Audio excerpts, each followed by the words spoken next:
2024 সালে 500 বছর পূর্ণ হয়েছে মসজিদটির। 50 টাকার পুরনো নোট ছাড়াও 10 টাকার স্মারক ডাকটিকিটে স্থান পেয়েছে বাঘাশাহী মসজিদ। স্থাপত্য শৈলীর আকর্ষণে দেশ বিদেশ থেকে পর্যটকরা প্রতিনিয়ত ছুটে আসেন। সারা বছর আনাগোনা থাকে দেশি পর্যটকদের। এই ছাদটা নতুনভাবে কিন্তু সংস্কার হয়। ছাদ কিন্তু ছিল না, তখন নামাজও হতো না। তখন আমরা এর আগে নামাজ পড়ি, তার আগে হয়তো মসজিদের ভিতরে কয়েকখান টিন দিয়ে কয়েকজন লোক নামাজ কালাম পড়তো। তারপরে এটা যখন 82 সালে জিয়রম সাহেব এটা সময় আর কি সংস্কার করা হয়, এবং তারপর থেকে নিয়মিত আজান এবং নিয়মিত নামাজ মুসল্লিরা পড়তে পারে। বাঘ পাহারা দিচ্ছিল, বাঘ পাহারা দেওয়ার কারণে মধ্যে হলো শাহজালাল হুজুর বসছিল, তখন তিনি বাগাতে বাগা নামকরণ করেছিল।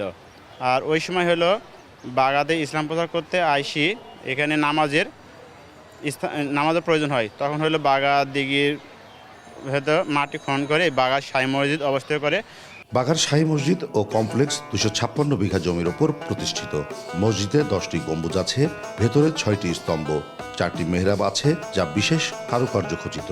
এ মসজিদটি নিয়ে আছে নানা পৌরাণিক গল্প। অনেকে এখানে মানত করে, এখানে মেলা হয়, তারপরে নামাজের উদ্দেশ্যে মূলত আসলে এখানে আমাদের আসা। এটা অনেক প্রাচীন একটা নিদর্শন। তো সেই ক্ষেত্রে আমরা জানি যে প্রত্নতত্ত্বের কোনো পরিবর্ধন বা পরিমার্জন এগুলো করলে স্থাপনার প্রকৃত সৌন্দর্য সম্পর্কে বা ঐতিহ্য সম্পর্কে পরবর্তী প্রজন্ম সঠিক তথ্যটা পায় না। দেশ বিদেশ থেকে আমরা অনেকে বিদেশিদেরকেও আমরা দেখি এখানে আসে এটা দেখার জন্য। মসজিদের ভেতরে বাইরে সর্বত্রই টেরাকোটার নকশা বিদ্যমান। পাশে বিশাল দিঘি। ঐতিহাসিক এই মসজিদ চত্বরে প্রতি রমজান মাস শেষে ঈদের দিন থেকে শুরু হয় ওরস ও মেলা। দেশ বিদেশ থেকে অনেকে আসেন ওরসে যোগ দিতে। তখন এলাকাতে লোক ছিল না, তখন এলাকা প্রচুর জঙ্গল ছিল, বাঘ পরিবেষ্টিত এলাকা ছিল, যার কারণে বাঘা নাম আসছে।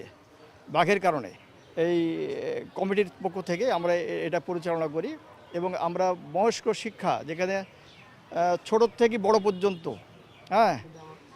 বুদ্ধির থেকে বৃদ্ধ পর্যন্ত আমরা এখানে শিক্ষাদান করি, এবং নিয়মিত এটা আমাদের চলে আসছে। প্রত্নতত্ত্ব বিভাগ বাঘাশাহী মসজিদকে ঘিরে ছড়িয়ে থাকা ঐতিহাসিক নিদর্শনগুলোকে তালিকাভুক্ত করেছে, নিয়েছে রক্ষণাবেক্ষণ ও সংস্কারের উদ্যোগ।